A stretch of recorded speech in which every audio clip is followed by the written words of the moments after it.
अस्सलाम वालेकुम and welcome. इस ट्यूटोरियल में मैं आपके साथ पैटर्न रिपीट बनाने का एक और मेथड शेयर करूंगी। इससे पहले मैंने डिफरेंट 2-3 मेथड्स शेयर किए हैं, उन वीडियोस का लिंक मैं डिस्क्रिप्शन में दे दूंगी। इस मेथड में सबसे पहले आपके पास मोटिव होना चाहिए और मोटिव की आप अरेंजमेंट और प्लेसमेंट करेंगे, डिज़ाइन कॉम्पोजिशन करेंगे और उसके बाद इसको रिपीटेबल टाइल में एडजस्ट करेंगे। तो यहाँ मेरे पास ऑलरेडी एक मोटिव है, इसकी कॉम्पोजिशन सेट करूंगी।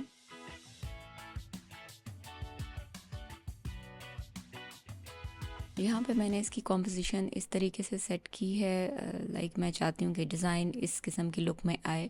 अब रेक्टेंगल टूल सेलेक्ट करें और एक रेक्टेंगल ड्रॉ करें। इस रेक्टेंगल को हमने एडजस्ट करना है रिपीटेबल टाइल में। उसके लिए अब ये वाली रो को मैं चाह रही हूँ कि यहाँ पे आएगी, जैसे ये प्लेस हुई हुई है, तो आप यहाँ तक बॉक्स अपना ड्रॉ करेंगे और इस बॉक्स की रीडिंग भी यहाँ पे हम जाके थोड़ी चेंज कर लेते हैं। प्रॉपर्टी बार में जाके यहाँ से इसके डायमेंशंस और साइजेस को चेंज कर दें। हमेशा याद रखें यहाँ पे विड्थ और हाइट वो साइजेस और वो वैल्यू एंटर करें जो आपको लेटर ऑन याद रहे। तो मैं अपने अकॉर्डिंगली इसको 290 और 330 चेंज कर दूंगी। अब यहाँ पे मैंने ये डिज़ाइन की कॉम्पोजिशन इस तरीके से सेट की है। अब यहाँ पे आप देख रहे हैं कि ये वाली रो इस बॉक्स के अंदर यहाँ पे आपको नज़र आ रही है। अब हमने इस रो को यहाँ पे डुप्लीकेट करना है, बजाय इसके कि हम इसी तरीके से कहें कि जी मैनुअली हमने रिपीट बना ली और हम इसको आगे पैटर्न पे ले जाएं। नहीं, बल्कि एक्यूरेसी के लिए हम ये वाली रो को यहाँ पे डुप्लीकेट करेंगे। उसके लिए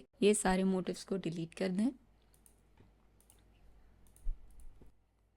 इसको थोड़ा सा जूम करके यहाँ पे चेक कर लेते हैं कि मोटिव्स की एडजस्टमेंट बिल्कुल एक्यूरेट होनी चाहिए, जैसे यहाँ पे ये है। इसमें मुझे देखें ये इनका डिस्टेंस थोड़ा सा अनइवन है, इसको एडजस्ट कर लेते हैं। और यहाँ पे आपने ख्याल करना है कि इस बॉक्स के एजेस से बाहर ये मोटिव नहीं होना चाहिए, बल्कि इस रेक्टेंगल के एजेस के अंदर अंदर ये मोटिव को प्लेस होना चाहिए। साइड वाइज भी टॉप और बॉटम प्रॉपरली प्लेस होना चाहिए। जैसे ये थोड़ी सी लाइन है, इसको बाहर नहीं होना चाहिए बल्कि एग्जैक्टली इनसाइड प्लेस होना चाहिए। इसको मामूली सा इनवर्ट इस तरह से कर देना। इस रो को आपने इस तरीके से सिलेक्ट करना है, राइट क्लिक, ट्रांसफॉर्म, मूव। अब इस बॉक्स की जो हॉरिजॉन्टल रीडिंग या वैल्यू थी आपको याद होगी, वो 290 मैंने ली थी। यहाँ पे मैं 290 एंटर कर देती हूँ और वर्टिकल जो है इसको आप कर देना है 0 और इसके बाद आपने ओके नहीं करना बल्कि इसको करना है कॉपी। आप कॉपी करेंगे तो यहाँ पे ये इसकी एग्जैक्ट डुप्लीकेट यहाँ पे रेडी हो गई है। इस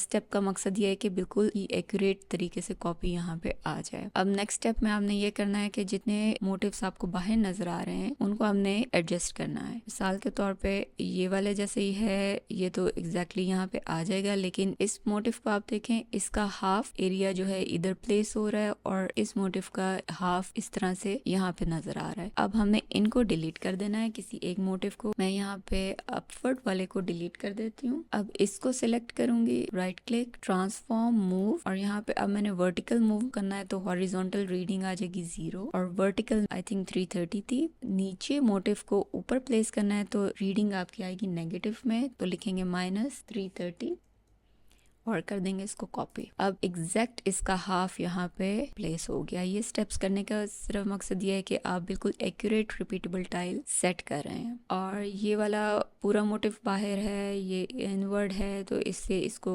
एडजस्ट करने की कोई खास ज़रूरत नहीं है। अब ये मेरे पास बिल्कुल एक प्रॉपर रिपीट सेट हो गई है। नेक्स्ट स्टेप है ग्राउंड कलर सेट कर देती हूँ। यहाँ पे मेरे पास कलर पैलेट है, मैं इसमें से एक बैकग्राउंड कलर ले लेती हूँ। अब आपने पूरे को बैकग्राउंड कलर नहीं देना, बल्कि जो आपकी टाइल है ये वाली, आपने सिर्फ उसी के बॉक्स को कलर करना है। अब ये एक कंप्लीट रिपीटेबल टाइल सेट हो गई है। अब एक और लास्ट स्टेप ये करना है कि बैकग्राउंड बॉक्स को आप सिलेक्ट करेंगे, राइट क्लिक, इसको करेंगे कॉपी और फिर राइट क्लिक करके इधर पेस्ट इन बैक।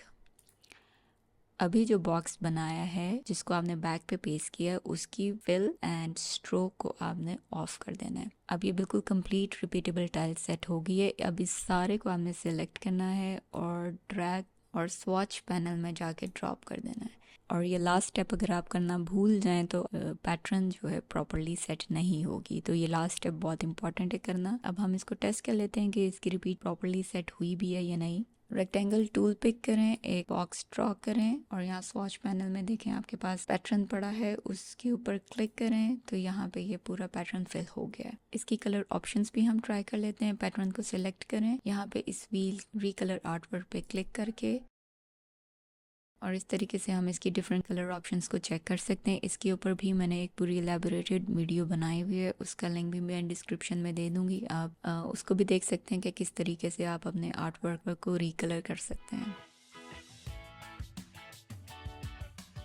अभी तक जितने मैंने मेथड्स आपको रिपीट के बताए हैं उसमें से आप कोई सभी मेथड फॉलो कर सकते हैं। आई होप आपको वीडियो यूज़फुल लगी होगी। Thanks for watching.